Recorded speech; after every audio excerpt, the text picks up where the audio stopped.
record sebenarnya, kan teman-teman. Cuman beberapa kali gue lihat berulang-ulang tuh kayaknya sempet ke-show datanya klien udah di-record.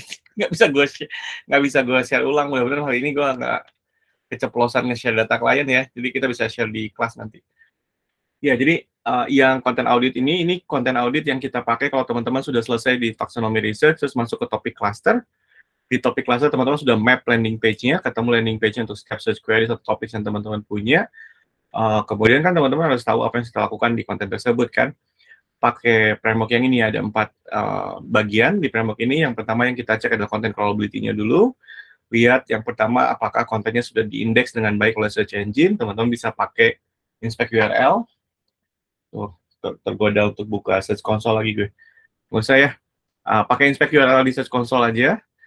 Terus teman-teman nanti tinggal lihat di search console seperti apa Google mengindeks halaman kita ya. Kan teman-teman bisa ambil tuh HTML code-nya, kemudian HTML code-nya teman-teman run aja, tes aja HTML code-nya. Nanti teman-teman bisa lihat seperti apa halaman yang disimpan oleh Google. Yang kita mau hindarin kan Google tidak sempurna mengindeks halaman kita ya. Misalnya ada bagian-bagian yang hilang dari halaman kita gitu, atau ada part-part yang justru penting untuk halaman kita tapi tidak diindeks oleh Google, tidak disimpan oleh Google. Itu yang kita mau hindarin kan. Yang kedua adalah teman-teman juga cek hierarki kontennya. Hierarki konten itu bisa lihat dari mulai main navigation atau internal links, tapi teman-teman harus lihat semudah apa audiensnya teman-teman untuk bisa sampai ke konten tersebut, ya kan? Kita di SEO biasanya bilangnya pakai step. Ada berapa step orang untuk bisa sampai ke konten itu dari mulai homepage, ya kan? Kalau misalnya kontennya yang pertama, problem yang pertama nih, kontennya misalnya ada di 5 atau 6 step, ya kan? Setelah homepage ini biasanya agak tricky untuk konten itu bisa bisa bekerja dengan optimal ya kan. Atau bahkan lebih parah misalnya kalau si kontennya justru nggak ada navigation, nggak ada internal links, ya kan, nggak ada cara untuk orang masuk ke halaman itu ya, itu mah udah pasti kontennya nggak akan bisa ngapa-ngapain ya kan. Yang teman-teman mau pastikan juga adalah seperti apa konteks dari setiap navigation dan internal links untuk sampai ke konten ini. Karena itu juga akan ngebangun konteks dari halaman tersebut gitu kan. Misalnya si kontennya ini teman-teman lihat kan dari konten sebelumnya, kalau misalnya ada internal link nih dari konten A. Konten A ini ngebahas apa kan? Topiknya relevan nggak dengan konten yang sedang teman-teman audit misalnya ya kan? Teman-teman lihat ini ya kan, karena mau tidak mau ya internal links ini akan ngebangun konteks dari si halaman yang teman-teman sedang audit ya kan. Pastiin bahwa teman-teman internal links, navigation di websitenya teman-teman menggambarkan information flow yang teman-teman inginkan supaya konteks halamannya tetap kuat ya. Itu yang bagian crawlability. Kemudian ya tentu saja teman-teman juga lihat page experience score-nya seperti apa dan seterusnya, karena itu juga mempengaruhi crawlability dari kontennya teman-teman ya. Bagian yang selanjutnya adalah engagement. Engagement kan memang matrix yang bisa ngasih tahu ke teman-teman apakah kontennya sudah bisa menjawab search intention atau enggak misalnya ya kan. Karena audiens kalau misalnya intention pencariannya terjawab, dia pasti punya engagement rate yang tinggi dengan kontennya teman-teman ya kan. Dia nggak akan misalnya masuk terus keluar karena dia ngerasa bahwa oh maunya gue terjawab nih di konten ini ya kan. Makanya teman-teman harus lihat engagement-nya audiens ketika masuk ke kontennya teman-teman seperti apa kan. Bisa mulai dari metrik-metrik yang sederhana, misalnya appreciation, duration, ya kan, atau nggak page appreciation dan seterusnya. Atau teman-teman juga bisa pakai fitur-fitur yang ada di GA4, misalnya apa, scroll, ya kan, bikin custom event aja, scroll 25, scroll 50, scroll 75 untuk lihat sejauh apa misalnya audiens berinteraksi dengan kontennya teman-teman, ya kan. Atau kalau teman-teman mau lebih advance, teman-teman bisa pakai heat map, ya kan. Heat map bisa ngasih lihat ke teman-teman tidak hanya engagement levelnya, tapi attention user ketika mereka berinteraksi dengan kontennya teman-teman. Udah ada si Jo dari sini, Jo. Jo, bentar ya. Mau bahas Hero. Anjir. Yang pasti teman-teman lihat adalah kalau si kontennya tidak menjawab search intention, ya engagement levelnya juga nggak akan rendah, ya kan. Dan ini jadi salah satu part untuk auditnya teman-teman, ya kan. Ya kita kan nggak mau hanya dapetin traffic, kita nggak mau hanya dapetin position di SCRP misalnya, tapi kita mau traffic yang datang, audiens yang berinteraksi dengan konten kita, benar-benar berinteraksi dengan baik gitu, engagement levelnya tinggi, ya kan. Makanya teman-teman di framework yang kedua, di bagian yang kedua di framework ini adalah engagement yang teman-teman lihat, ya kan. Bagian yang ketiga yang teman-teman adalah goal completion ya kan. Kalau teman-teman masih ingat di konten briefnya kita di grup SMI ya kan, kan di situ di bagian bawahnya selalu ada call to action dari setiap konten kita. Karena kan ya kita buat apa publish konten kalau kita nggak punya goals dari konten tersebut kan, nggak ada role-nya gitu, nggak ada tujuannya konten itu dipublish ya kan. Dan tujuan itu tercermin dari si call to action-nya. Makanya teman-teman juga harus lihat nanti ketika mengaudit kontennya teman-teman, apakah audiensnya teman-teman berinteraksi dengan call to action tersebut atau enggak, kan? Yang paling mudah untuk teman-teman bisa melakukan itu tentu dengan menggunakan UTM. Tapi kan kadang-kadang suka tricky juga ya kita pasang UTM untuk setiap call to action kita kan ya. Nah, yang lain yang bisa teman-teman gunakan adalah behavior flow. Kan? Kalau masih pakai UA ya, di UA masih ada behavior flow, di GA4 udah nggak ada masanya kan. Kalau di GA4 teman-teman harus pakai path analysis ya. Tapi ya ini part yang penting untuk teman-teman lihat ketika audiens sudah selesai membaca kontennya teman-teman ya kan, teman-teman lihat apakah audiensnya berinteraksi dengan call to action atau enggak, ya. Dan ini bisa jadi salah satu evaluasinya teman-teman untuk melihat apakah misalnya, oh audiensnya nggak berinteraksi nih. Teman-teman kan pasti langsung lihat search queries fokusnya apa sih sebenarnya, kan? Terus teman-teman lihat konteks halamannya apa sih. Nanti teman-teman decide role-nya apa nih harusnya. Jangan-jangan call to action-nya di-ignore sama audiensnya teman-teman karena role kontennya harus to inspire, tapi teman-teman sudah pakai call to action yang untuk to convert misalnya. Kan? Ini masih nyambung sama obrolannya kita ya kan. Dan yang terakhir yang teman-teman juga lihat adalah contribution dari konten tersebut terhadap website goals-nya teman-teman, ya kan. Dan ini teman-teman ya mau tidak mau harus jadi bagian untuk evaluasinya teman-teman ya. Kan kita sudah set up goals nih, ya kan di website-nya kita, either itu revenue kah, either itu misalnya apa, leads atau apapun itu yang teman-teman punya. Teman-teman lihat dari setiap konten yang teman-teman publish, contribution-nya terhadap goals itu seperti apa ya. Dan contribution ini mungkin tidak direct contribution ya, karena tadi kita cerita, kalau kontennya tuh inspire, belum tentu dia akan langsung datengin si conversion ke revenue atau conversion ke lead ya kan.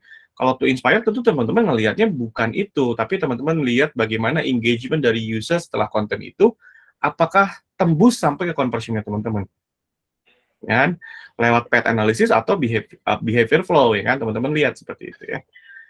Yang terakhir nih, cukup yang terakhir nih, kan yang terakhir adalah shareability. Karena kita juga mengakui ya, mau tidak mau, bahwa konten kita akan punya reach yang lebih kuat kalau kontennya di-share oleh audiens kita, ya kan. Tapi kan nggak sembarangan konten audiens kita mau share, ya kan.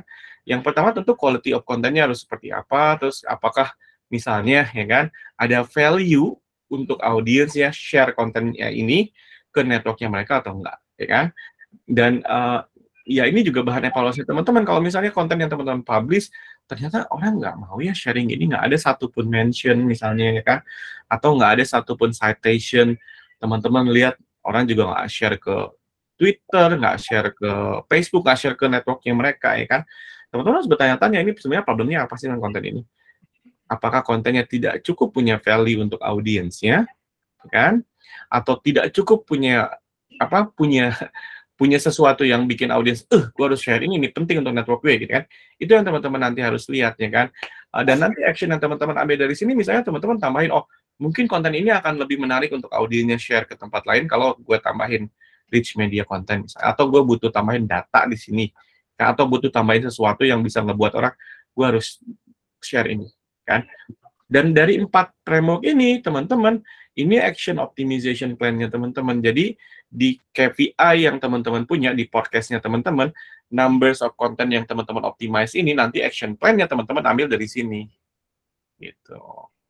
Jelas nggak? Clear nggak? Clear kan? Ya. Nyambung jadi semuanya itu teman-teman taxonomy research, topik cluster, teman-teman punya content brief untuk konten baru, teman-teman punya optimization plan untuk konten yang sudah existing dari map landing page-nya teman-teman. Udah clean semua tuh teman-teman punya action di SEO campaign-nya teman-teman ya. Di luar yang technical SEO yang teman-teman mungkin ya itu mah ya kita sama-sama tahu nggak ada excuse untuk kita bisa ngelewatin itu, harus benar-benar kita benerin technical SEO. Tapi strategi SEO-nya teman-teman dibangun dari kontennya teman-teman ya kan. Dan teman-teman yang di grup SMB teman-teman sudah punya strateginya lewat taxonomy research, topic clustering, content briefing ya kan, content optimization plan. Ya, lengkap semuanya. Gitu ceritanya. Kan. Apa lagi ya? Mas Jo ada yang mau di-sharing, Mas Jo? Ini kita ngobrol-ngobrol lagi, Mas Jo. Tadi lo gue habis baru bangun tidur, gue masih belum on. Siap, siap, siap, siap. Mas Manta, silakan. Gue dengerin dulu. Ya, Mas Ido, saya Ya. masih nyangkut di Crawlability kayaknya. Oke. Untuk satu klien ini ya. Jadi dia basically WordPress gitu.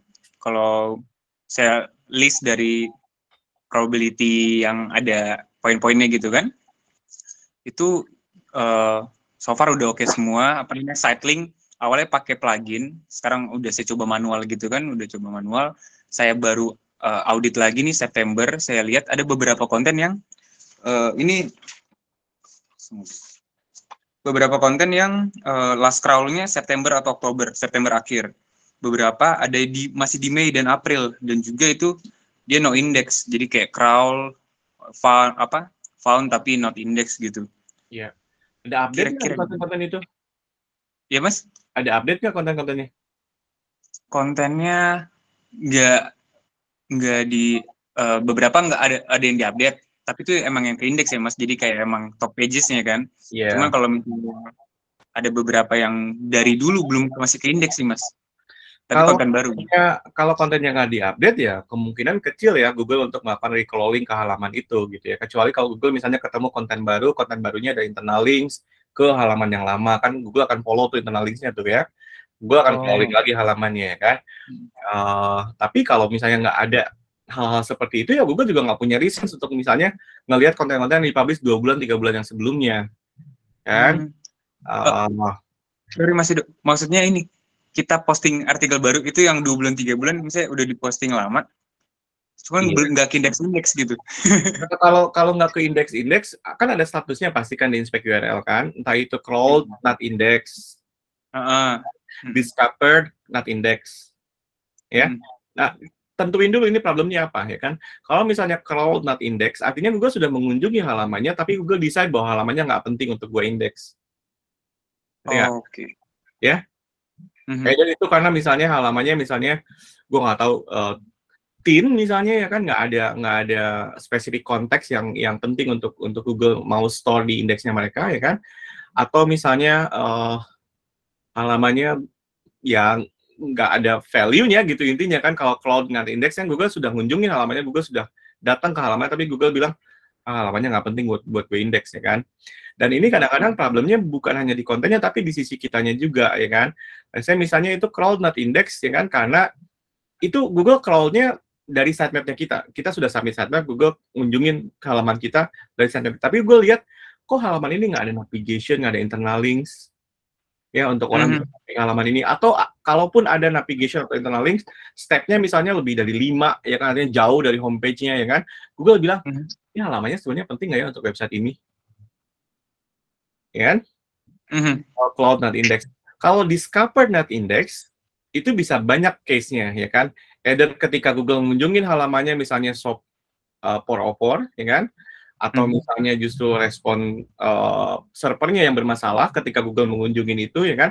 Tapi Google udah tahu nih, kalau discovery Google udah tahu URL-nya, sudah tahu ada halaman ini, tapi Google belum mengunjungi, belum mengindeks halaman itu. Nah, tugasnya Mas Tanta adalah untuk melihat problemnya sebetulnya apa, kenapa halaman itu tidak diindeks oleh Google kan. Yang tugas kita kan itu sebetulnya kan, karena kadang-kadang kita mau push Google untuk mau ngindeks misalnya dengan request indexing dan seterusnya ya. Nggak ngaruh juga kan. Kalau Google-nya bilang, ya lu yang punya website aja bilang kalau halamannya nggak penting, ngapain gue maksain diri ngabisin resource gue buat ngindeks halaman lu ya kan. Nah, yang kita bisa lakukan adalah kita yang ngasih signal ke Google bahwa halaman gue penting nih, bro. Indeks dong halaman gue. Caranya Google tahu halaman itu penting dari mana? Yang pertama tentu saja di kontennya, ya kan. Kontennya lihat lagi, ada konteks yang kuat nggak terhadap sebuah search queries misalnya, ya kan. Ada value yang audiens kita bisa dapat atau nggak dari konten tersebut, ya kan. Quality dari kontennya yang pertama ya. Yang kedua, internal links, navigation, hierarki kontennya ada di mana, ya kan. Dari homepage ada cara mudah nggak untuk audiens kita bisa sampai ke konten itu, ya kan. Karena kadang-kadang kita suka enak-enak aja gitu publish konten, terus kita lupa nih konten nggak pernah ada internal links, nggak pernah ada navigation untuk masuk ke sini, ya kan. Gue akan melihat ini halaman sebenarnya pentingnya untuk apa ya, karena nggak ada cara mudah untuk orang bisa masuk ke sini, gitu ya. Kan kita kalau masuk toko yang barang-barang penting pasti kita display kan, ya. barang-barang yang susah yang misalnya jarang ada orang beli pasti taruhnya di belakang kan, barang-barang nggak penting ya kan. Nah, Google juga akan melihat hal seperti itu. Ini kind of logic aja gitu. Kalau kita mau halaman kita dilihat penting oleh Google, kita yang ngasih signal ke Google caranya dengan content quality-nya, internal links, navigation, ya kan? Itu yang kita lihat ya kan. Nah, ini sebenarnya solusi yang kita sudah punya di grup kita di SMB adalah lewat taxonomy research ini. Karena taxonomy research kan membangun semua information flow dari setiap konten yang kita punya, ya kan? Mau itu konten lama, mau itu konten baru yang akan kita buat, semuanya harus ada topik clusternya. Ini kontennya ada di mana posisinya, hierarkinya kemana ini, ya kan? Kita nggak akan punya problem itu, Mas Nanta, kan? Ini yang Mas Nanta harus perhatiin nih, ya kan? Kita kadang-kadang suka bilang ya, ya gue pengen kontennya di indeks nih, gue request indexing aja, masukin URL-nya ke inspect URL, request indexing. Itu ya kalau Google-nya bilang, lu mau request berapa kali juga tetap gue ignore. Bahkan kadang-kadang nih ya, Google akan merasa bahwa gue ngabisin resource untuk ngunjungin halaman website ini, ternyata halamannya kontennya nggak punya value, internal links-nya berantakan, navigation-nya nggak jelas, ya kan? Itu yang terjadi kadang-kadang, ya kan? Makanya kita request berapa kali pun dia nggak mau indeks. Dan yang kita lihat kan sebetulnya nanti ke depannya seperti apa. Mas Nanta harus lihat nanti publish to index time. Kita publish konten hari ini di indeksnya berapa lama. Jangan-jangan kita publish konten hari ini di indeksnya 5 hari, 7 hari, 8 hari yang akan datang. Ya kan? Iya, biasanya gitu Mas, lama lagi. Nah, kalau kayak gitu berarti ya Mas Nanta harus mengakui bahwa Googlebot belum menganggap konten kita sebagai konten yang penting untuk dia indeks. Ya, tugasnya ini yang harus kita sadarin sebagai seorang SEO ya. Google itu menghabiskan resource setiap kali dia mengunjungi halaman website. Mau itu kecil, mau itu banyak ya, kita nggak tahu kan resource seperti apa ya. Dan Google pasti mau efisiensi dong di engine-nya mereka. Ya kan? Dia nggak akan mungkin untuk ngabisin resource mengunjungi halaman-halaman website yang nggak penting misalnya ya kan. Atau halaman-halaman website yang susah untuk dibuka, makanya Google punya page experience update kemarin ya kan. Dan di situ ada core web vitals ya kan. Nggak akan mau Google ngabisin resource mereka untuk masuk ke sana, ya kan? Dan itu yang kita lakukan, kita buat supaya Googlebot ini bisa dengan mudah mengunjungi dan mengindeks halaman kita. Ya, dari navigation, internal links, content quality-nya, ya kan, content page performance-nya, ya kan, itu yang kita lakukan, Mas. Decision-nya nanti untuk apakah kontennya mau diindeks atau enggak, ya to be honest, ini hak prerogatifnya Google gitu ya kan. Yang kita bisa lakukan hanya memberikan signal-signal positif aja terus, ya kan. Kan kita bukan pemilik Google juga ya kan. Anyway, ya Google kerjanya kan pakai AI juga, bukan dikontrol sama CEO-nya mereka atau siapa ya kan. Nah, ini yang kita lakukan, makanya karena kita tahu Google kerjanya pakai AI-nya menggunakan machine learning, kita yang feed ke mereka nih sinyal positif nih. Konten gue bagus loh, internal links-nya jelas, information flow-nya ada, ya kan, page performance-nya bagus, itu yang kita lakukan terus-terusan nih. Nanti Mas Nanta akan lihat, di Search Console itu ada crawl start, ya kan? Iya. Dan ini akan menunjukkan ke kita, yang pertama misalnya, berapa kali Google mengunjungi halaman-halaman website kita. Ya, berapa banyak konten yang di-download sama Google, disimpan sama Google. Kan? Ini kan salah satu yang bisa menunjukkan sehat atau enggak websitenya sih. Ya. Dan nanti akan tercermin di publish to index rate-nya itu. Kalau websitenya sehat, hari ini kita publish, jangan nunggu 24 jam deh, within the next hour, the next 2 hours juga sudah diindeks sama Google gitu. Walaupun website baru ya, Mas? Mungkin website baru butuh waktu kali ya, Mas. Tapi kalau websitenya sudah lumayan established gitu ya, ya itu salah satu yang kita lihat. Karena setelah publish to index time, yang kita lihat selanjutnya apa? Publish to SERP. Dari waktu publish, berapa lama konten itu masuk SERP. Kan? Ini nanti kita lihat selanjutnya. Gitu, Mas Nanta. Mas Hidup pernah dapat konteks isu kayak gitu nggak? Misalnya navigation udah sering. Terus malah gue punya satu website yang gue biarin. Karena ini selalu gue pakai sebagai sampel gue kalau lagi ngomongin soal ini. Ini websitenya di SEO Show. Oh, yang nggak halamannya nggak ada yang di indeks, cuma halaman depan sama beberapa post doang. Sisanya nggak ada yang di indeks sama Google. Oke. Dan ini problemnya udah kelihatan gitu. Ada beberapa halaman yang bahkan nggak ada value-nya sama sekali, cuman embed YouTube doang, ya kan? Gue juga merasa, ngapain gue harus indeks halaman ini? Yang kedua, dari sisi navigation juga nggak jelas untuk orang bisa masuk ke setiap halaman ini juga susah gitu, ya kan? Nggak ada hierarki konten yang jelas. Nah, tapi ini gue biarin karena kalau gue lagi ada kelas kayak gitu, gue ini pakai ini sebagai contoh gitu. Karena di ketika halaman-halaman di website ini gue inspect URL, kelihatan jelas problem-problem yang tadi gue ceritain, Mas. Inspect URL. Oke. Siap. Gitu. Thank you, Mas Ido. Siap, Mas. Nanti saya renungkan kembali. Iya, Mas Jo. Kayaknya ngilang sih Jo nih. Oi, apaan? Gimana Jo? Cerita dong. Lanjut dulu. Lanjut dulu. Kemarin tuh sharing apa lagi ya teman-teman? Ini sebenarnya materi-materi yang udah pernah gue share sama teman-teman di SMI deh. Ini deh, apa? Konten success recipe. Masih ingat nggak? Ini persis sama yang kita share di SMI ya. Ini di luar dari redaksional ya teman-teman, karena gue juga bukan writer, gue ya nulis ya, teman-teman juga lihat tulisan gue acak-adut kayak gitu kan ya.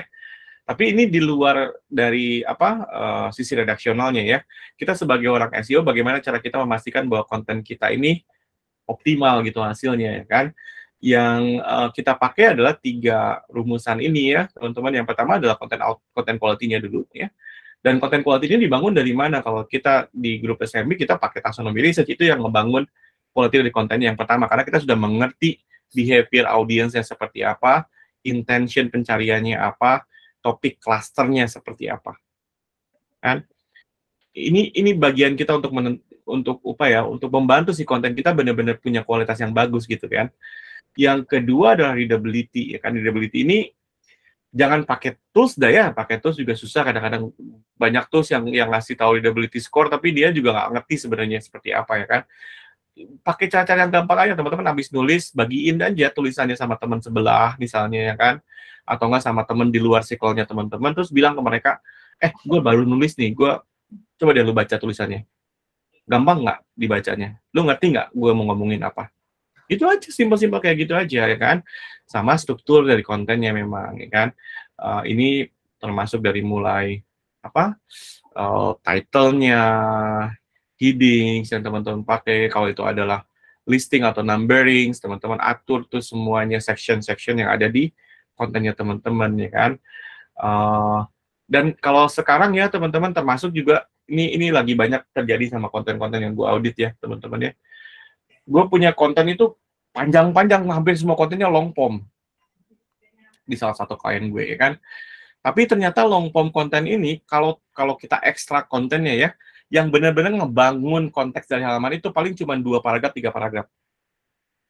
Sisanya teman-teman tahu nggak apa? Introduction sama outroduction. Sama outronya, intro sama outronya.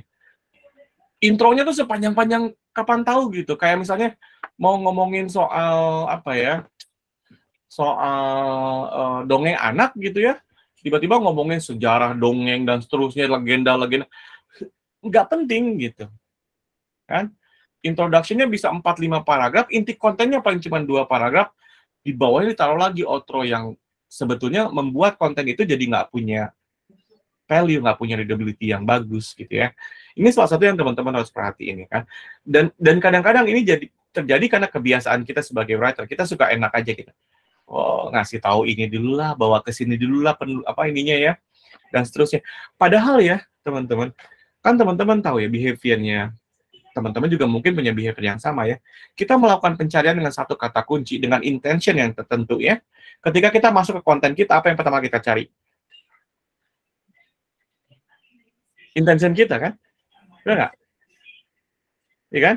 Kita nyari misalnya review handphone tertentu ya kan?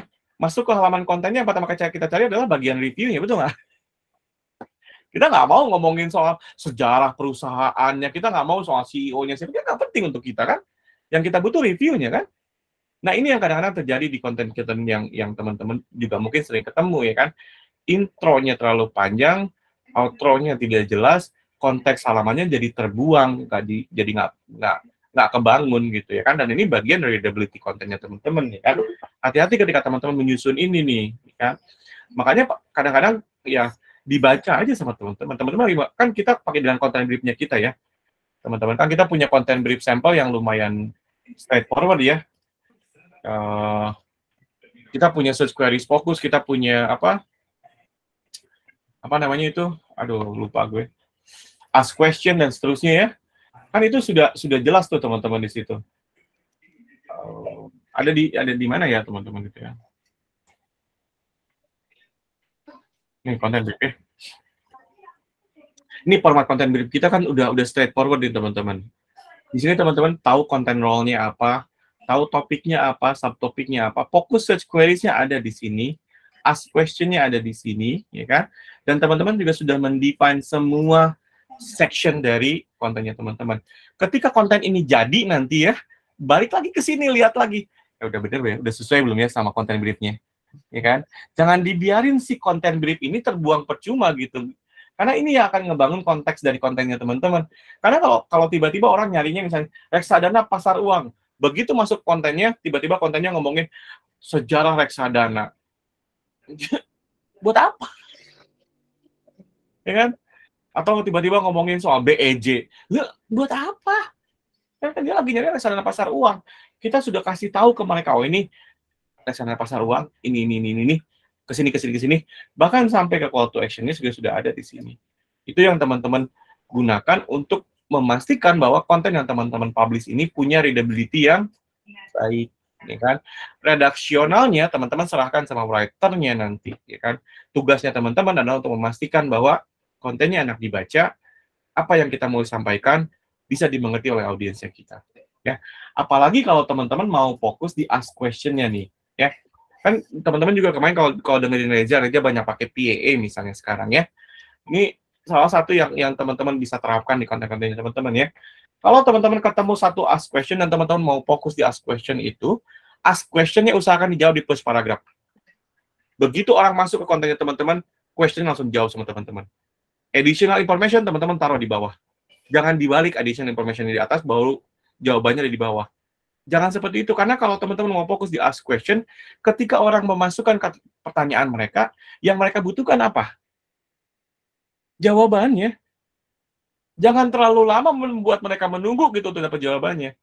Begitu masuk kontennya teman-teman, first paragraph, jawab langsung pertanyaannya. Ini akan membantu teman-teman untuk bisa compete nih sama konten-konten yang sudah ada kalau teman-teman mau fokus di ask question. Additional information, apapun itu yang teman-teman punya, taruh di bawahnya. Ya, tipsnya teman-teman. Gitu. Terus di konten success recipe ini yang selanjutnya yang kita punya adalah konten depth. Ini sekali lagi bukan word count, teman-teman nggak perlu khawatir soal jumlah kata.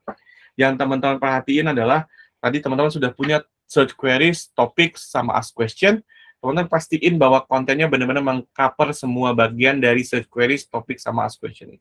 Ya, kadang-kadang yang akan membantu juga depth dari kontennya jadi lebih dalam adalah dengan menggunakan rich media content, illustration, image, video, itu membangun konteks depth dari kontennya teman-teman ya. Part technical-nya ada di sini. Part technical-nya adalah untuk beberapa type of content, structured data juga membantu teman-teman untuk meningkatkan depth dari kontennya. Ya. Ini kenapa Google punya struktur data ini, supaya Google punya lebih banyak informasi dan lebih mudah untuk mengerti isi konten. Ya. Yang terakhir, unique point of view on topics. Ya. Search queries apapun yang teman-teman identify, kemungkinan besar sudah ada resultnya di SERP. Kecuali itu kata-kata baru ya. Tapi search queries apapun pasti sudah ada di sana di SERP kan. Ya, hasilnya. Teman-teman pasti akan compete dengan hasil yang lain di sana ya kan.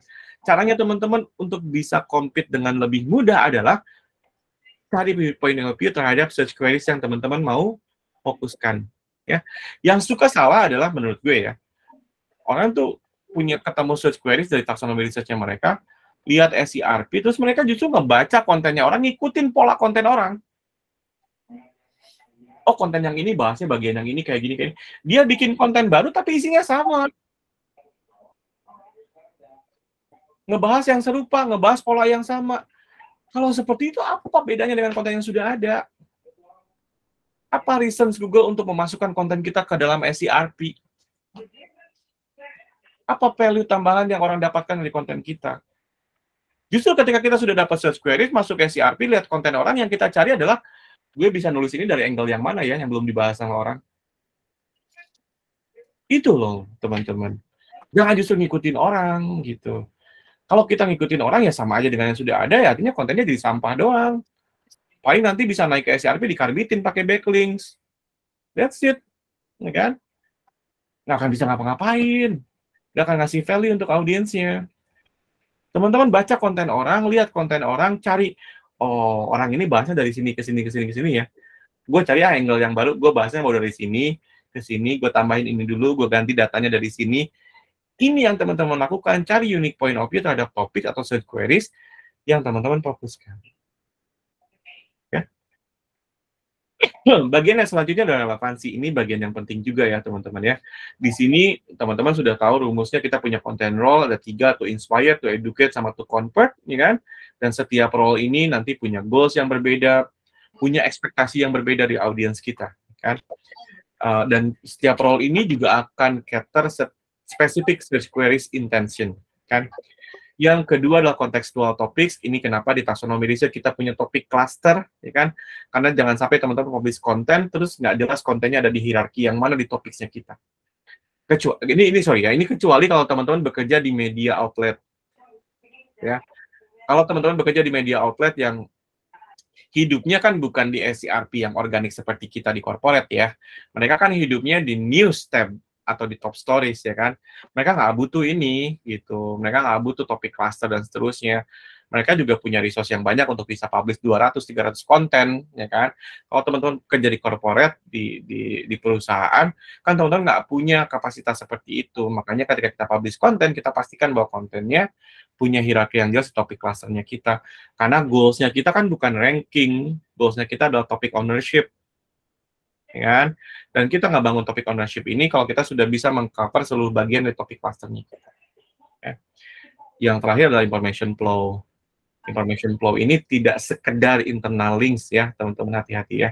Karena ya ini juga salah satu pekerjaan banyak yang gue lakukan sekarang nih, Mas Andika lagi ngerjain di search agency. Ngilangin internal links dari konten-konten yang udah ada di klien gue. Karena banyak sekali orang-orang SEO yang gue nggak tahu asalnya dari mana, dia masukin internal link di satu kata misalnya. Orang juga nggak akan notice itu, fungsinya apa internal links itu. Apakah audiens akan terbantu dengan internal links itu? No, nggak akan. Dia lagi baca konten, tiba-tiba di tengah-tengah ada kata hamil misalnya. Terus ada internal links, buat apa internal links ini? Ini teman-teman harus hindarin nih. Kita sudah punya topik cluster, information flow-nya harus jelas. Internal links yang kita tempatkan di konten kita, tujuannya yang pertama adalah agar audiens kita consume lebih banyak konten, atau bergerak dari satu stage buying journey ke stage buying journey selanjutnya. Dari konten yang to inspire, pindah ke to educate, pindah ke to convert. Itu tujuan kita dengan internal links, ya. Dan ini juga akan membantu Google as a search engine untuk mengerti konteks dari setiap halaman kita. Tidak hanya asal internal links, nggak bisa asal internal links. Nah, ini banyak mitos-mitos juga nih, banyak orang-orang SEO yang bilang wajib ada internal links, harus berapa jumlahnya, dan seterusnya. Itu bohong. Kan kita agree sama-sama teman-teman yang ada di SME, ya kan? Apapun yang kita lakukan di SEO campaign kita, tujuannya adalah untuk audiens kita. Pertanyaan pertama yang kita tanyakan ketika kita melakukan sesuatu di SEO campaign kita adalah, apakah ini akan membantu audiens kita atau enggak? Termasuk untuk internal links ini. Ya. Bagian yang terakhir adalah authority. Ini gue taruh di paling akhir ya. Sengaja gue taruh di paling akhir, karena kebanyakan orang mulanya justru dari sini. Ya kan? Dia nggak peduli sama konten quality sama relevansinya, yang penting setelah kontennya naik, dia tembak dengan backlinks gitu. Kita nggak seperti itu teman-teman di SEO. Kita pastiin dulu konten quality-nya bagus, relevansinya ada, audiens mendapatkan value, audiens yang mau sharing konten kita ke networknya mereka, audiens yang mau menjadikan konten kita sebagai referensinya mereka. Makanya ini biasanya terjadi secara otomatis. Kalau kontennya sudah bagus dan kita konsisten publish konten yang punya value untuk audiens kita, link itu akan terjadi secara otomatis, nggak perlu dibuat-buat. Kan? Ya tentu kalau teman-teman bekerja di perusahaan-perusahaan besar yang punya scale, yang kebutuhan scale up-nya lebih cepat misalnya, ya teman-teman mungkin akan punya additional inisiatif misalnya untuk ngebangun links ini ya kan, dan seterusnya gitu. Ya, jelas nggak yang ini? Ada pertanyaan dari teman-teman? Nggak ada? Yuk, yuk silakan. Mas mau nanya, Mas. Ya, Mas Ferry. Kan ini tuh lagi ngobrolin konten quality ya. Nah, di saya tuh di page indexingnya tuh kan yang discovered but not indexed gitu namanya teh, Mas. Isunya teh. Discovered but not indexed. Yang itu. Nah, kebanyakannya teh halamannya teh halaman portfolio gitu, Mas. Jadi kayak apa ya? Jadi kayak case study gitulah. Gitu. Nah, saya tuh agak bingung gitu cara menambahkan value yang emang itu tuh si bahan halamannya tuh dari klien gitu, Mas. Itu teh. Maksudnya Gitu. apa, portofolio atau apa, Mas? Portofolio, Mas. Jadi bukan konten artikel gitu. Portofolio dari pekerjaan perusahaan Mas sebelumnya misalnya ya? Iya. Ya, gimana ya Mas ya? Kadang-kadang ya. Yang ya prosesnya sih hampir sama untuk fixingnya ya. Mas tetap lihat bagaimana hierarki kontennya, ada cara nggak untuk orang masuk ke sana, ya kan? Ada direct navigation kah, ada internal links kah, ya kan? Yang bisa membantu audiens untuk masuk ke sana, ya kan? Yang kedua adalah meskipun itu hanya portofolio, tapi bagaimana portofolio itu ketika dikunjungi oleh audiens kita mendapatkan sesuatu dari sana, kan? Informasi yang disampaikan seperti apa, ya kan? Kan nggak, ya ini juga bagian yang harus kita pastiin ya, kalau kita mau si portofolio dikunjungi sama orang kan ya. Terus misalnya strukturnya, kontennya, ya kan? Ya, karena kalau discovered could not index, artinya gue sudah tahu ada URL itu, tapi dia nggak mau untuk crawling dan indeks halaman itu. Kan?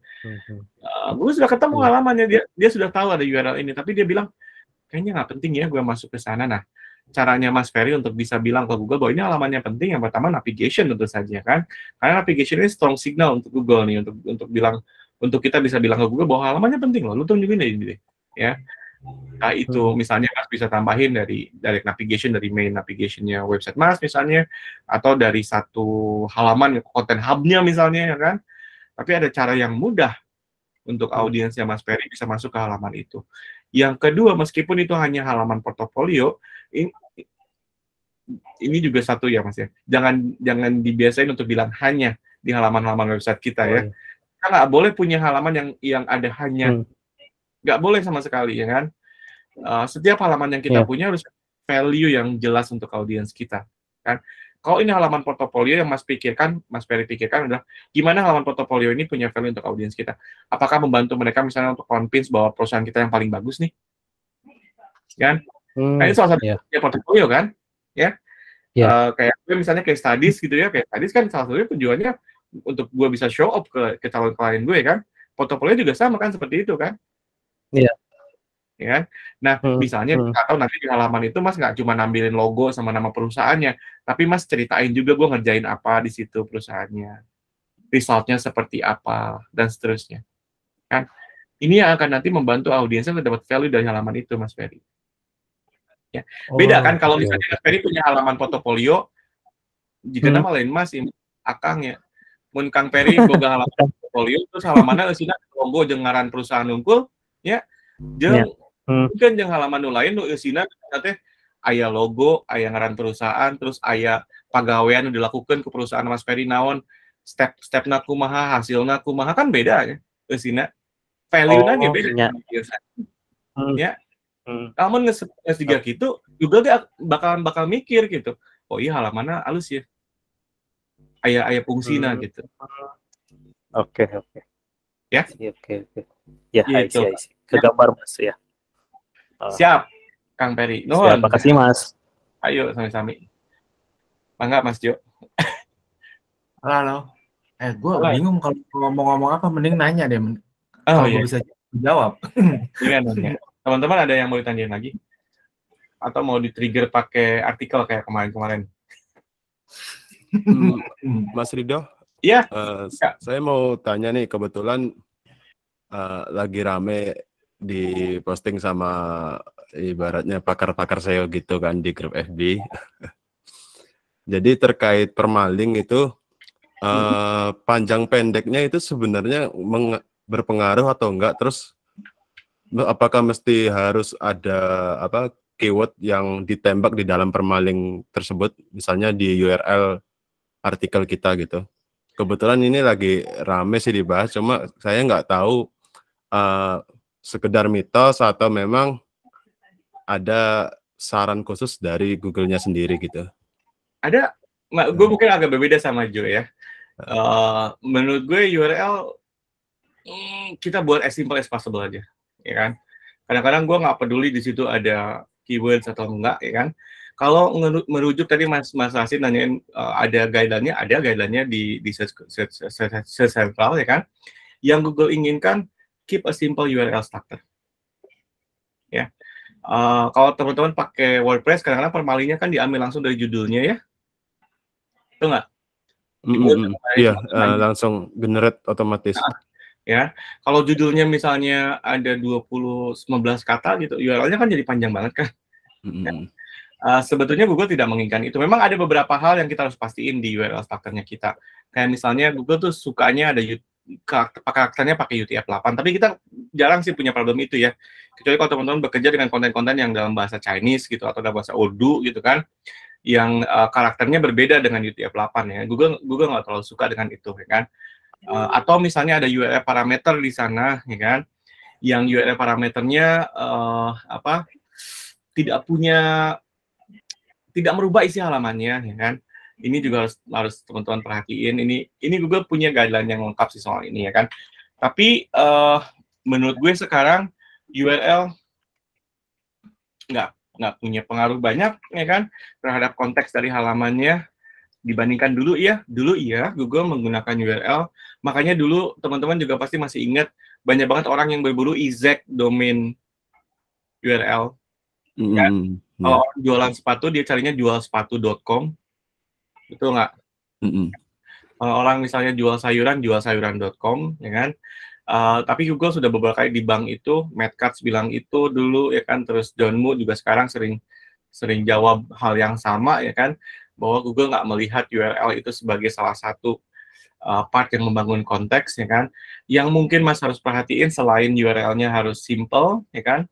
Yang kedua adalah ada hierarki yang jelas di URL-nya. Kalau Mas punya kategorinya kelihatan dengan jelas di sana ya. Tapi ini juga agak tricky untuk gue bisa bilang kayak gitu karena ada satu website besar yang tidak menggunakan hal seperti itu. Teman-teman tahu nggak apa? Shopee. Teman-teman buka Shopee, lihat URL-nya seperti apa. Dia nggak pakai prinsip-prinsip yang tadi gue cerita sama teman-teman ya kan. Makanya personally menurut gue URL ya tidak punya pengaruh banyak terhadap konteks dari halamannya Mas. Gitu ya kan. Selama itu mengikuti guidelines yang Google punya di sini ya. Yes. Kalau gue sih sebenarnya hampir mirip sama Om Ido, cuman karena gue orangnya terlalu perfeksionis, siapa Daniel apa itu, jadi gue tapi pertanyaannya siapa tadi, Mas Rasid ya? Pertanyaan Mas Rasid ini untuk e-commerce, webnya atau blog news portal biasa? Saya untuk blog sih Mas. Untuk blog ya, oke. Jadi postingannya biasanya artikel page ya?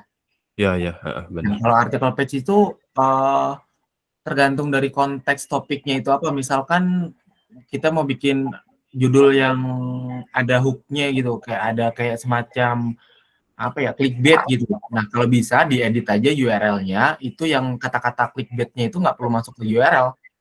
Kayak misalkan nih, cara membuat website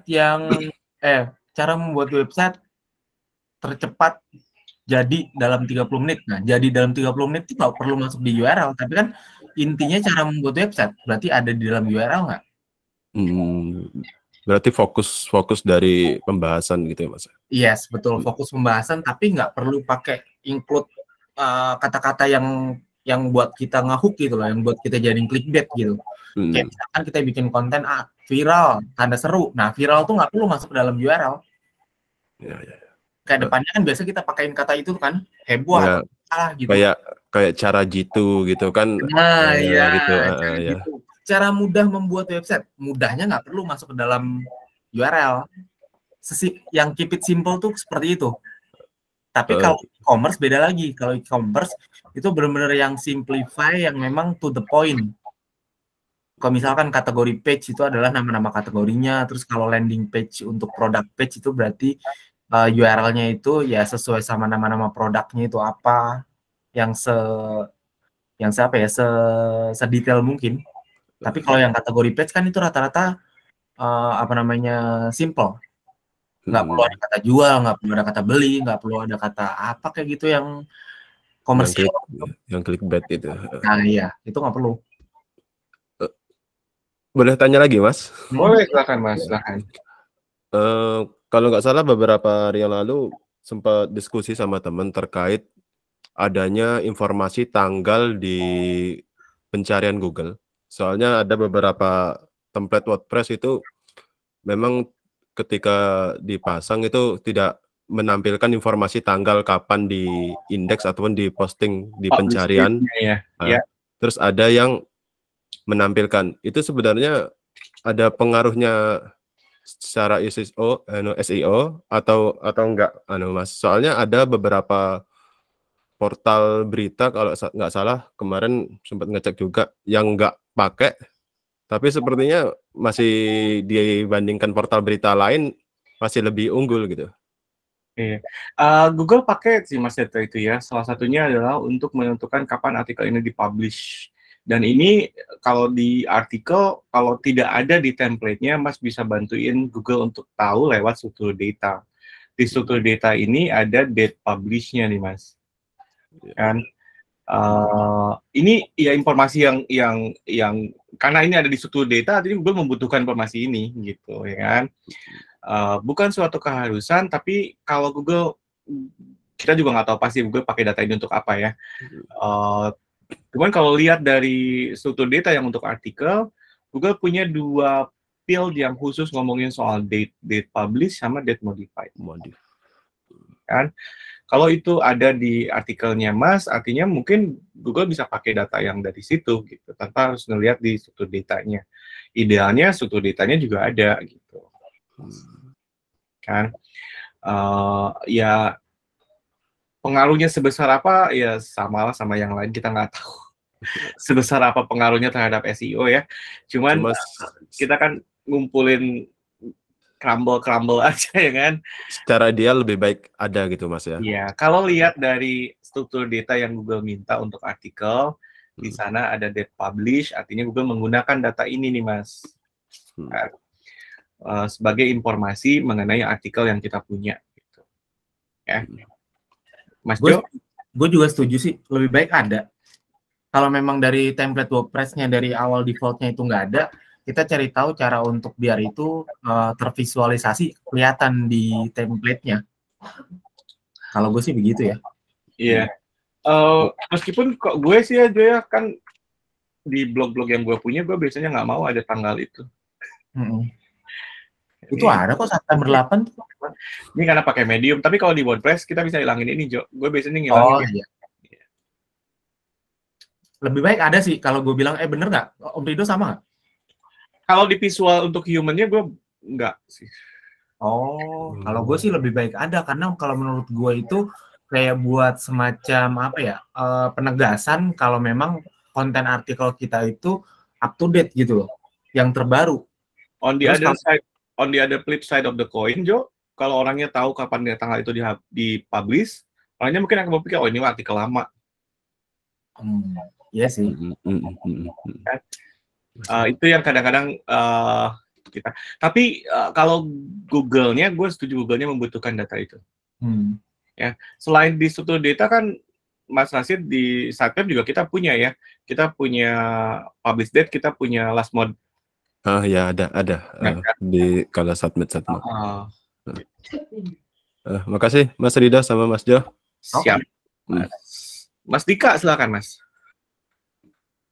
Iya Mas, mau ini sih nanya tentang ini CSR sama SSR nih Mas.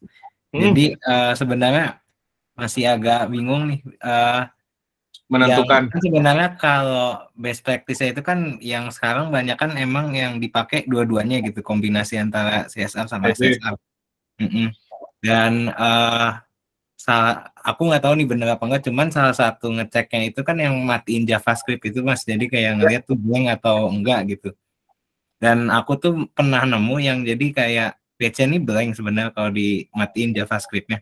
Tapi ke indeks dan aku coba tes live URL-nya, di screenshot-nya tuh buram gitu Mas. Aku nggak tahu tuh apakah karena CLS atau karena emang kurang dibaca oleh botnya Google atau gimana. Itu aku masih kurang ngerti sih Mas. Bagusnya tuh sebenarnya gimana sih? Gue duluan boleh deh. Kalau URL mah mungkin diindeks sama sama Google ya Mas Dika ya. Tapi seperti apa halaman itu diindeks? Google bisa render halamannya dengan baik atau enggak?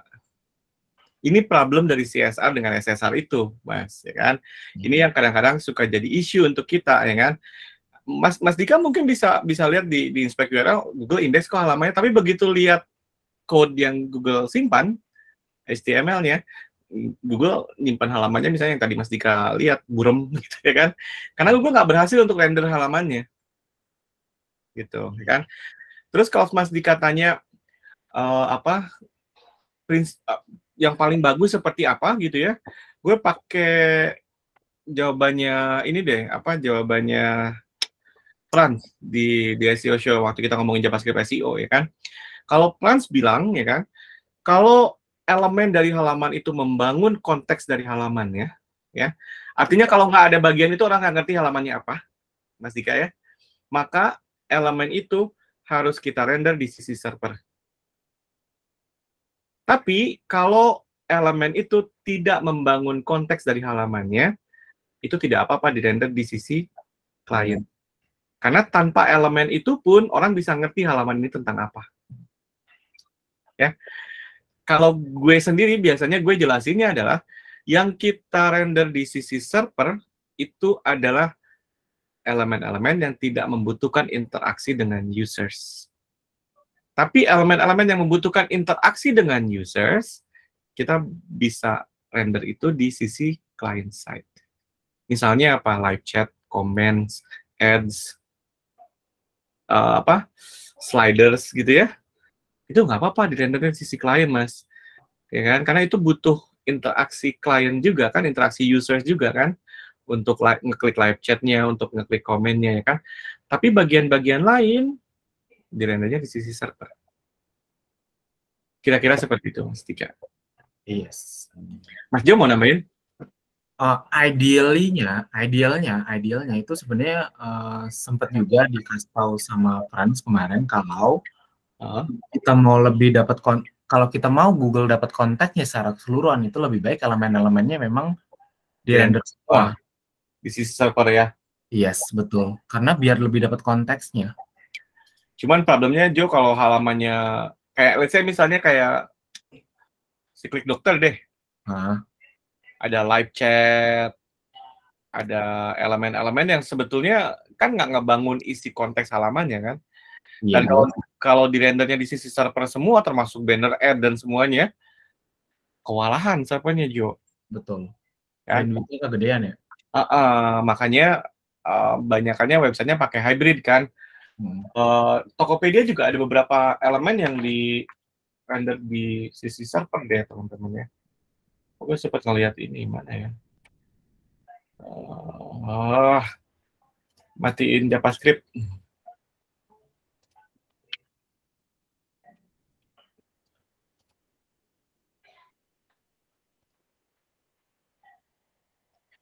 Lo kan tahu halaman Tokopedia seperti ini ya.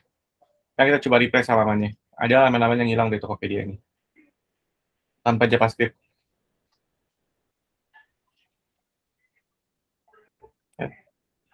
Hilang semua JavaScript.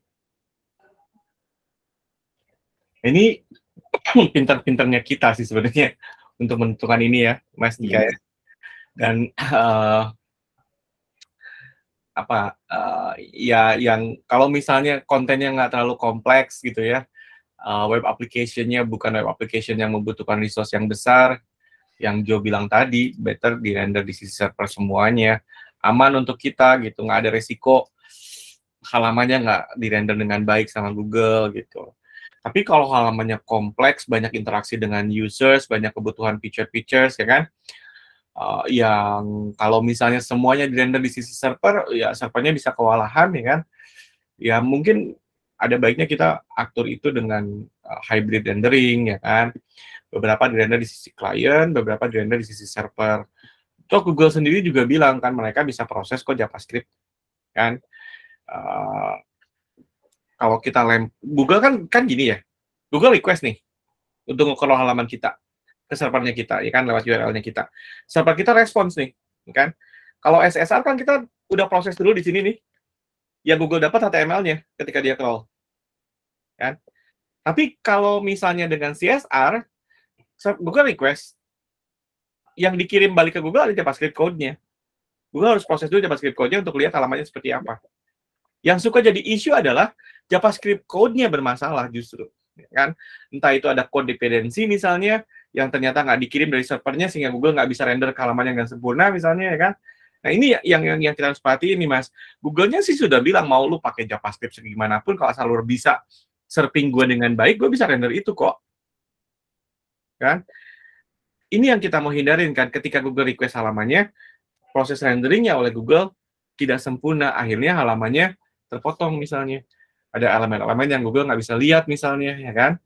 Ini yang kita mau hindarin gitu, Mas Dika. Yes, kalau dari case-nya siapa tadi nanya? Lupa gue. Mas Dika. Oh Dika. Kalau case-nya Dika, kalau memang itu kelihatannya blank, tapi ke indeks kan belum tentu ranking. Bisa jadi ya. Belum tentu ranking dan nggak ada gunanya juga untuk Google tampilkan di SCRP kan. Google juga mikir ngapain gue nampilin halaman blank di SCRP. Kalau ke indeks sih pasti ke indeks ya, kayak skill akademi itu kan dulunya SSR sering dimatiin, sering dihidupin gitu, mati hidup gitu.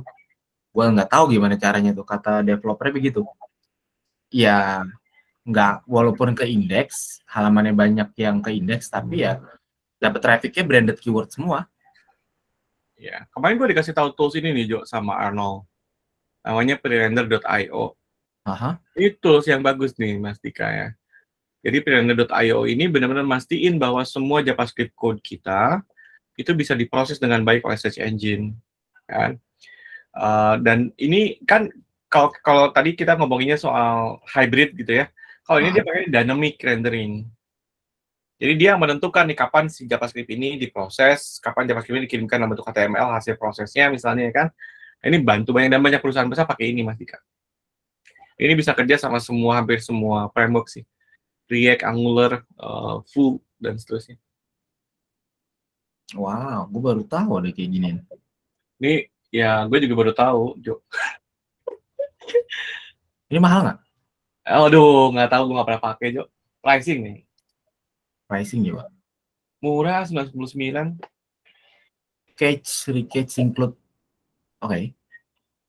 250.000 nih apa? 250.000 URL. Kalau gitu ambil yang paling murah dong, udah dapat itu. Ini bukan URL kayaknya deh. Bukan URL ini ya? Request deh. Request mungkin ya. Request apa URL ya? Request kan. Gak tau deh gue. Mesti ngobrol sama developer, Jo. Iya. Gue nggak ngerti nih. Cache maksudnya apa nih? Ya, begitulah. Tapi ini banyak yang pakainya. $300 berapa rupiah sih? 3 juta ya? 4 juta lebih lah. Lebih ya. Begitu Mas Dika. Siap Mas Rido, thank you. Siap. Teman-teman yang lain ada yang mau bertanya lagi? Gue nemu beberapa artikel yang bagus sih. Gue mau sharing sama teman-teman. Yang pertama nih di Ahrefs. Ini SEO KPIs, kan? Ini metrics yang sebenarnya kita juga sudah measure sih. Search visibility teman-teman misalnya ya. Kalau teman-teman masih ingat di topik clusternya kita kan salah satu yang kita jadikan sebagai penanda kita sudah punya topik ownership atau enggak adalah ini set visibility kita kan, ya pasti teman-teman masih ingat ya kan.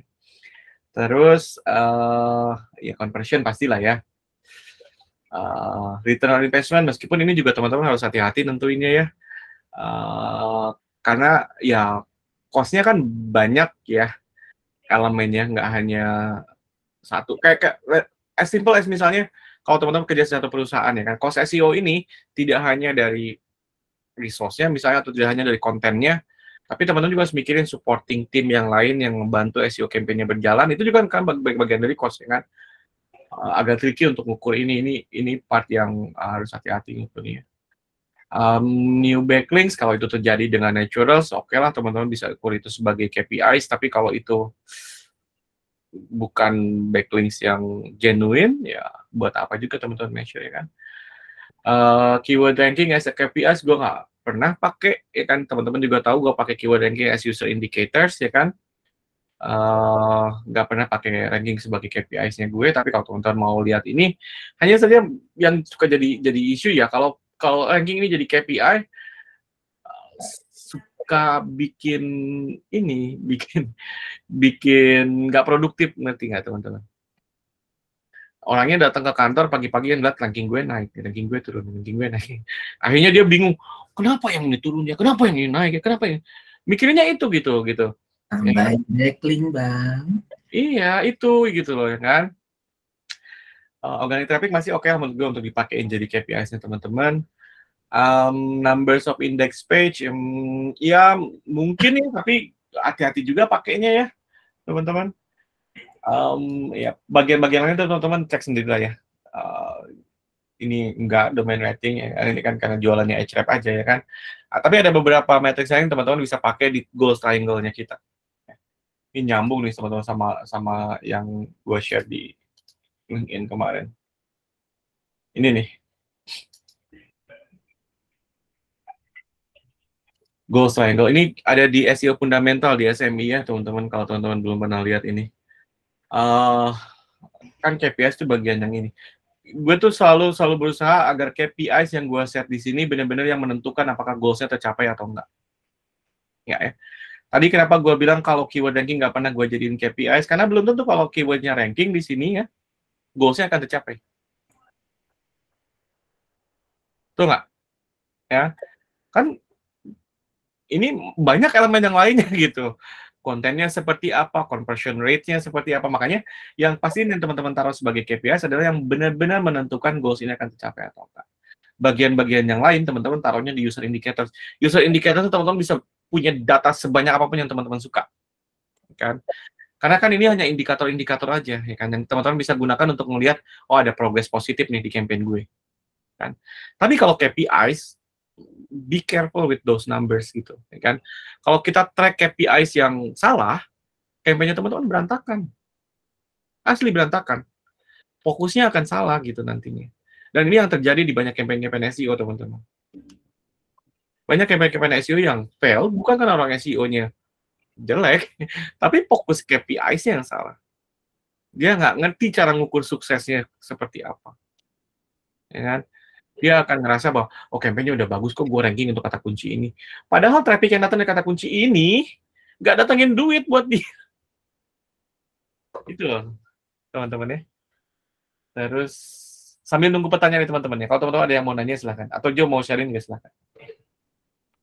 Ini di search engine land, ini juga bagus nih. Ini nyambung sama yang tadi gue obrolin tentang content audit ya. Ini juga ada beberapa part yang kita sudah sempat bahas. Mungkin ini bisa melengkapi tadi framework yang gue punya, ya kan. Readability tentu yang pertama, gue nggak nyaranin pakai tools, ya kan. Terus ini kita nggak ya teman-teman mau pakai ini silahkan, tapi kita sudah punya content brief yang jelas, ya kan. Dan di situ ada setiap headings dan seterusnya yang menentukan, ya kan. Ini gue nggak pernah nyoba ini ya, related entities ini gue nggak pernah pakai ini, mungkin ya struktur konten tentu saja dan seterusnya ya, ini teman-teman nanti bisa lihat. Mas Daniel silakan Mas. Iya, thank you Mas Rido. Ya. Mau tanya dong Mas Rido, tadi yang slide sebelumnya itu Mas Rido sempat jelasin yang masalah goal, terus ada KPI segala macam. Ya. Saya sebenarnya penasaran Mas, kalau kita misalnya kayak mau ngelihat untuk contribution di revenue segala macam gitu, artinya kalau kita mau ngelihat value dari sebuah konten itu gimana ya Mas Rido? Kalau Mas masih pakai UA masih enak sih. UA Mas bisa drag down itu di behavior flow untuk lihat bagaimana kontribusi dari setiap konten terhadap goal conversion yang teman-teman punya ya, yang Mas Daniel punya ya. Kalau itu adalah Mas sudah pakai GA4, Mas harus bikin path analisisnya ya. Jadi Mas analisis dari mulai landing page orang itu ya, ketika masuk ke konten kita sampai orang itu convert, ngasih duit untuk kita, kan? Setiap konten nanti akan terlihat bagaimana contribution-nya terhadap conversion yang terjadi, ya. Dan ini juga Mas Daniel harus hati-hati ya untuk ngelihatnya, ya. Karena kan kita tahu bahwa tidak semua konten punya direct contribution terhadap conversion. Ada juga yang assisted conversion, kan? Kalau kontennya misalnya adalah to convert, ya itu pasti kita lihatnya langsung conversion kan di sana. Ya. Tapi kalau kontennya misalnya to inspire atau to educate, kan nggak bisa ini dibebani dengan conversion. Ini kan nggak ada call to action yang langsung ke orang itu beli, orang itu daftar atau apapun itu. Makanya yang kita lihat adalah assisted conversion dari sini. Berapa banyak orang yang landing ke konten yang to inspire yang akhirnya jadi beli. Gitu, Mas Daniel. I see, thank you Mas Yeah. Rido. Mas, saya ada pertanyaan satu lagi sih, tapi lebih ke teknikal. Boleh, silakan. Oh iya Mas, saya mau ini nih kasus saya kemarin sih. Saya tuh sempat migrasi bantu istri kan, migrasi dari satu hosting ke hosting baru gitu. Mungkin saya sebut namanya aja deh, dari ada pakai Bluehost, terus ke hosting Jepang gitu namanya Konoha gitu. Oh nggak bakal jawab kalau nggak ke Dewa Web. Bisa lanjut Mas? Apa harus Dewa Lab? Ya, gimana Mas? Iya, siap. Jadi kemarin saya tuh udah sempet kayak pindahin kayak udah apa database-nya, WordPress file-nya segala macam, terus kayak name servernya tuh udah saya kayak pointing ke hosting yang baru. Tapi ketika saya masuk ke Google Search Console, itu ada keterangan kayak kontennya tuh nggak ke indeks gitu Mas. Jadi saya bingung sih itu, kok bisa gitu ya? Belum pernah ngalamin. Jo pernah ngalamin nggak Jo? Enggak, kalau nggak ngeliat langsung kayak gimana jadinya websitenya apa, kayak gue nggak bakal bisa jawab itu sih. Iya, yang pertama mungkin Mas Daniel lihat server responsnya dulu seperti apa kali ya? Server responsnya. Server responsnya setelah proses migration-nya selesai, Mas Daniel lihat server responnya seperti apa dari setiap URL yang Mas Daniel punya, ya kan? Apakah udah 200 atau enggak gitu ya kan? Karena butuh 200 untuk Google bisa indeks itu dengan baik kan ya. Yang kedua, Google-nya masih bisa masuk ke halaman itu pakai inspect URL aja, ya kan? Di inspect URL, apakah Google berhasil untuk bisa mengunjungi halaman itu atau tidak? Ya kan? Tapi agak susah untuk diterka-terka ya Mas Daniel, harus lihat. Harus lihat ya. Harus lihat ke dalamnya seperti apa ya. Problemnya mungkin bisa banyak, entah itu karena misalnya ada perubahan struktur URL kah, atau ada apakah ya kan? Atau misalnya tiba-tiba file permission-nya yang bermasalah di hosting yang baru ya kan? Ini juga mungkin terjadi, atau kayak NS mapping-nya misalnya yang nggak sempurna. Ini kan banyak ya, Mas Daniel. Tapi yang paling sederhana lah cek server response-nya dari setiap URL, inspect URL di Search Console, kan, supaya kita tahu apa problem dari Google, kenapa mereka nggak mengindeks halaman kita. I see. Oke, nanti coba saya cek deh. Thank you Mas Rido, Mas Jo, thank you. Siap. Gue nggak bantu apa-apa tadi, perasaan kenapa thank you-nya ke gue. Jo. Oke, thank you deh Mas. Ada apa lagi ya yang baru ketemu? Oh ini deh, nggak ada nih. Udah habis nih teman-teman bahan sharingnya. Sekarang teman-teman ada pertanyaan lagi? Ini mah mungkin buat teman-teman yang mau jualan nih bagus dibaca. Yo, Kevin, silakan. Halo Mas Rido. Iya, halo Mas. Aku butuh pencerahan nih. Jadi aku kan baru baru masuk kerja nih. Jadi perusahaan itu lagi minta gaji naik. Enggak, jadi baru develop website gitu kan. Jadi aku mau kebetulan ngurus SEO-nya. Tapi setelah dilihat CMS-nya itu sepertinya mereka pakai custom gitu. Dan aku kurang familiar gitu kan. Jadi apakah mungkin gitu CMS itu diubah ke WordPress atau Joomla atau yang kayak gitulah. Jangan. Gimana Jo? Silakan Jo. Nah, jadi gini. Lebih baik awalnya kalau memang kita nggak ngerti itu platform apa, frameworknya pakai apa gitu, mending kita tanya dulu. Setelah kita memastikan itu dia pakai frameworknya apa, terus kita mengerti dan memahami untuk renderingnya kayak gimana, karena setiap framework atau platform itu kan beda-beda. Bisa jadi kalau WordPress itu kan mudah memang ya, karena dari sononya emang udah SEO friendly gitu. At least 50% technically done gitu kalau sama WordPress. Tapi kalau customize itu sebenarnya ada jangan malah kita propose untuk pindah ke WordPress, karena kalau customize itu banyak banget keuntungannya. Contohnya adalah fiturnya itu bisa jadi WordPress itu nggak bisa nge-build pakai di WordPress, fiturnya bisa di-build pakai yang customize kayak gitu. Dari sisi backend logiknya lebih mudah kalau dia nggak pakai WordPress tapi pakainya React gitu misalkan, itu kayak gitu. Bisa jadi tujuannya seperti itu. Kalau kita bilang untuk pindah ke WordPress saja, malah nanti kita akan dilihatnya lah, ngapain lu nyuruh ke WordPress? Kan kebutuhannya yang kita butuhkan adalah A, B, C, D, E, F, G gitu. Nah, ini kan nggak bisa diakomodasi oleh WordPress. Lu udah tahu tentang ini belum? Nah, jangan sampai timbul pertanyaan seperti itu. Menurut Om Rido gimana? Ya sih sama sih, dan belum tentu juga Mas Kevin harus migrate gitu ya. Mungkin migrate justru punya lebih banyak resiko untuk Mas Kevin ya.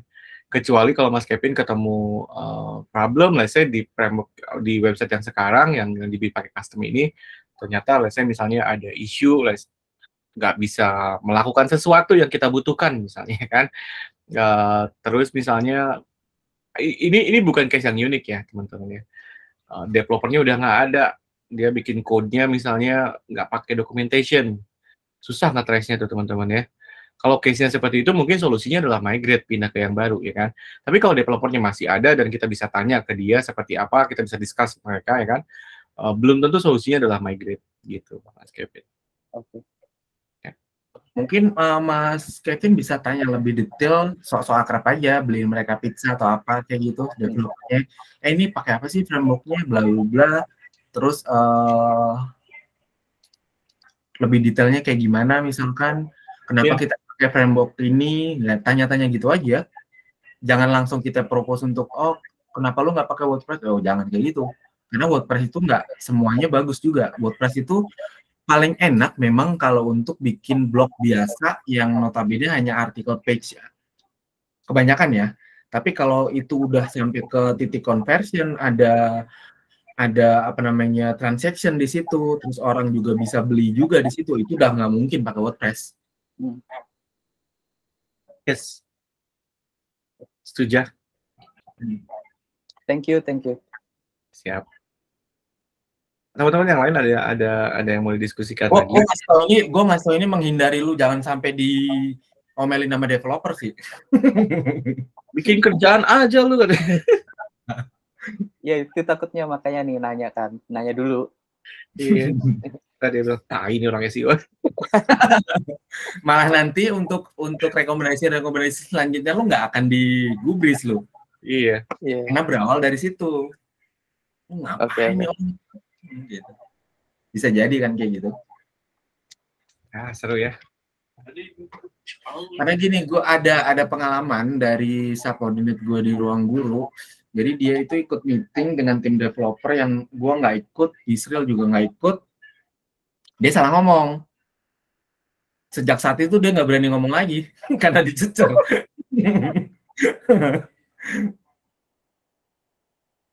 Kalau gue sih bilangin dia udah nggak apa-apa. Kemarin karena memang gue nggak ada aja. Terus nanti kalau gue ada, ya lu sedikit-sedikit ngomong lagi lah. Nggak sampai segitunya lu nggak bakal dipercaya kalau ngomong, nggak sampai segitunya. Gue bilang kayak gitu ke dia. Iya. Gimana kita memupuk rasa percaya diri lah. Karena waktu kita menyampaikan sesuatu itu kita punya solid reason, bukti valid. Oh, lu harus begini, based on SEO perspektif dari sisi technical itu seperti ini. Alasannya karena ini. Nah, itu kan enak. Yes. Nih gue mau share something buat teman-teman juga ini nyambung sama yang gua share screen ya, Om Dido. Boleh, silakan, Mas Bro. Nah ini kelihatan nggak? Nah ini sesat ya. Sesatnya dalam arti apa? Ini cuman ngomong dari Belum sisi kelihatan, Jo. Belum kelihatan, Jo. Oh iya. Kelihatan nggak? Ini laptopnya aku pinjam dulu. Kelihatan. Kelihatan kan? Nah, ini sesat. Kenapa sesat? Karena dia cuma ngomong ranking. Emang kalau ranking itu langsung bisa dapetin transaksi? Enggak juga. Tergantung dari banyak hal. Contohnya apa? Landing page-nya kayak gimana? Serve user intent apa enggak? Copywriting-nya bagus atau enggak? Terus dari sisi experience pada waktu user itu masuk ke dalam landing page itu kayak gimana? Itu kan banyak hal yang mesti banyak hal yang terjadi. Kalau kita baca seperti ini kayak seakan-akan cuma mengagungkan yang namanya SEO. Sebenarnya nggak seperti itu. Ini yang kebanyakan orang cuma mikir ranking doang.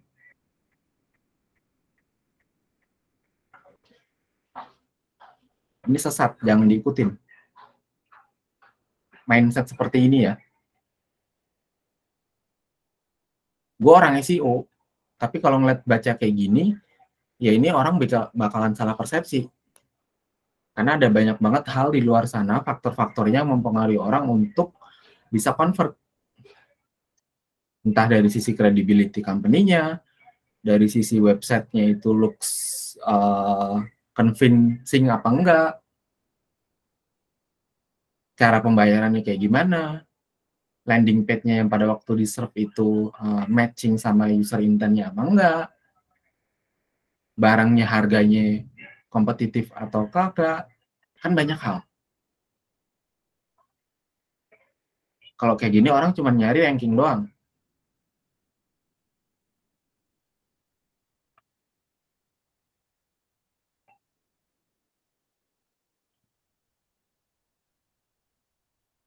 Nah dari sini teman-teman ngerti ya, kalau mindset kayak gini tuh sebenarnya kita harus lebih banyak coba berpikir lebih luas. Jangan cuman ngelihat dari satu perspektif. Banyak hal yang bisa kita coba untuk untuk lihat dari banyak sisi, jangan cuma dari satu sisi aja.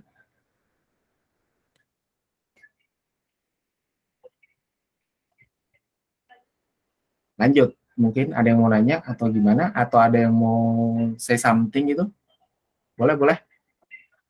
Nah itu Mas Rashid. Kenapa lu demen banget dipanggil Mas Rashid? Gue aja nggak mau dipanggil Mas. biar kelihatan muda aja. Mukanya soalnya tua. Jadi gini Mas, ini sebenarnya pengalaman di awal-awal COVID tahun 2020 kalau nggak salah. Sebenarnya untuk provider atau penyedia domain itu kita beli itu berpengaruh atau enggak? Soalnya saya ada 3 kasus domain beli di lokal dengan provider yang berbeda. Itu kebetulan saya kemarin masih belajar ada masalah di proses pengindeksan. Jadi butuh effort lebih ya, seperti kayak membangun authority gitu, artikel hampir kayak tiap hari. Setelah 1 bulan itu baru indeks agak bagus, agak cepat. Terlepas dari VPS atau servernya itu 3-tiganya sama di satu tempat. Jadi lalu ketiga domain itu tak pindahin ke penyedia luar. Secara kinerja indeks ataupun crawling itu lebih baik. Jadi pertanyaan saya sebenarnya untuk pembelian ataupun pembelian domain provider itu berpengaruh atau enggak, ataupun itu cuma masalah yang disebabkan oleh masalah lain gitu, bukan karena provider kita beli domain itu. Gitu aja sih Mas, agak bingung sih menjelaskannya, cuma ya gitu. Gue ngerti maksudnya. Sebenarnya ya itu ada pengaruhnya memang untuk hal itu. Gue juga pernah dapat case seperti itu. Jadi gue pakai waktu itu, terus gue pindahin ke AWS, itu enak banget jadinya. Lebih cepat indexingnya. yang tadinya agak susah, terus kita juga udah publish konten banyak, secara niche-nya kita fokus di situ, tapi kenapa kok sih susah banget untuk diindeks ya? Pas kita pindah ke AWS, itu langsung dapat celahnya. Ada kecenderungan memang itu affecting juga sih, kalau gue bilang. Nggak salah juga kalau memang kita ada kecurigaan di sisi itu. Masalahnya di 3 provider lokal itu salah satunya Dewa Web bukan? Hah? Salah satunya Dewa Web? Serius lu? Dulu ya sempat, cuma sekarang hampir nggak pernah sih pakai yang lokal lagi, lebih sering di Dynadot. Soalnya ya budget terbatas, mesti effort lebih gitu, jadi lebih pilih ke luar sih. I see. Itu sebenarnya nggak masalah juga sih kalau memang kita lebih yakin dan itu dilihat dari performanya itu lebih oke, dan kita yakin itu problemnya udah solve dari sisi itu, ya nggak apa-apa. Kita stay di server yang luar itu nggak apa-apa, nggak masalah sih. Gue juga kadang seperti itu kok.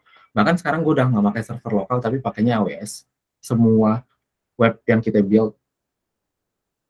Itu sebenarnya kalau yang kayak gitu bisa, misalnya kita nggak tahu itu kalau bahwa itu pengaruh dari provider kita beli, bisa terbaca nggak di GSC, Google Search Console gitu, di data crawl-nya gitu? Nggak ada. Nggak ada. Oke, makasih Mas Ridho, Mas Jo. Itu biasanya dari pengalaman sih. Di Search Console ada Jo. Oh ada. Di CrawlStat lihat apa response time tapi. Oh di situ. Di mana Mas? Mas masuk ke setting, terus lihat CrawlStat, lihat si average response time, kan. Di CrawlStat juga sebetulnya kan ada ini ya, apa namanya, host status ya. Kalau host statusnya masih hijau semua sih biasanya bukan problem dari server ya, Mas, ya kan. Karena artinya Google bisa berkomunikasi dengan baik dengan servernya kita, ya kan. Tapi kalau average response time-nya misalnya spike terus, ya kan semakin lama waktu untuk Google request ke servernya kita, semakin banyak resource yang harus Google keluarkan, kan. Itu mungkin berpengaruh juga terhadap behavior-nya si Googlebot terhadap website-nya kita nih, ya kan. Yang kadang-kadang misalnya jadi decision-nya Google untuk bilang, gue nggak mau sering-sering ngunjungin website ini, karena ngabisin waktu nih gue. Resource gue habis nih buat ngunjungin website ini, ya kan. Itu biasanya pengaruh dari server, Mas, ya kan. Sekarang di Core Web Vitals ada satu lagi metrics yang kita bisa pakai untuk lihat server performance kita, namanya TTFB. Time to first byte namanya, ya kan. Time to first byte ini ngukur dari waktu request sampai respon yang didapat berapa lama, kan. Dan ini pengaruh besarnya adalah dari servernya kita. Oh dari situ cara bacanya. Iya, namanya TTFB. TTFB, time to first byte. Itu bisa gue tebak-tebakan sih itu. Ini dia ada di webdep ya. Time to. Jadi ini connection setup antara web server dan web server responsiveness nih. Ini makanya server kita ya hati-hatilah teman-teman ya kalau lagi nyari-nyari new server atau lain-lain, berpengaruh soalnya di TTFB ini. TTFB ini kan sebenarnya ya banyak yang bilang kalau ini ngegantiin FID, ya kan. Karena FID susah sebenarnya ngukurnya. FID itu tricky banget ya, untuk kita bisa ukur, bisa optimize juga susah ya. Post input delay yang dulu kan, itu susah, tricky. Makanya Google keluarin TTFB ini. TTFB ini lebih mudah untuk kita bisa mengukur, ya kan. Karena ini mengukur berapa lama tuh request yang terjadi sampai terjadi respons gitu, kan. Begitu, Mas Rasid. Terima kasih, Mas. Sama-sama, Mas. Ada lagi pertanyaan dari teman-teman kah? Kita udah 1 jam 30 menit ngobrol-ngobrol. Lana, silakan. Halo, Mas. Ya. Mas, saya mau nanya di bagian The Goals Triangle kan ada salah satunya yang goals-nya 30% growth of 60% of organic traffic. Nah, itu kan user indikatornya search query ownership. Ya. Nah, search query ownership itu didapat dari jumlah search query yang berkontribusi ya, Mas? Atau? Ya, seperti itu tidak apa-apa, tapi biasa mengukurnya itu yang lebih pas adalah dari topik klasternya Mas Lana, kan? Ini kan kita punya topik klaster nih, sambil gue buka ya ininya, taksonomi sampelnya. Mana taksonomi sampel? Ini dia. Kalau Mas lihat ke topik klaster di sini kan kita sudah punya nih total search queries-nya ini kan? Iya. Nah, nanti ini kita ukur dari keseluruhan search queries yang jadi fokus konten kita, berapa banyak yang kita sudah punya ownership, ya kan? Mengukur ownership-nya ada yang lebih rigid, ya kan? Artinya dia hanya akan melihat yang kita sudah ada di top 3-nya, di halaman hasil pencarian ya, nomor 1 sampai dengan nomor 3. Gue biasanya lebih apa ya? Lebih pesimis, bukan pesimistis kali ya, tapi gue bisa mengukurnya yang ada di halaman pertama aja. Iya. Nah, ini tergantung Mas Lana nanti mau mengukurnya seperti apa. Kan?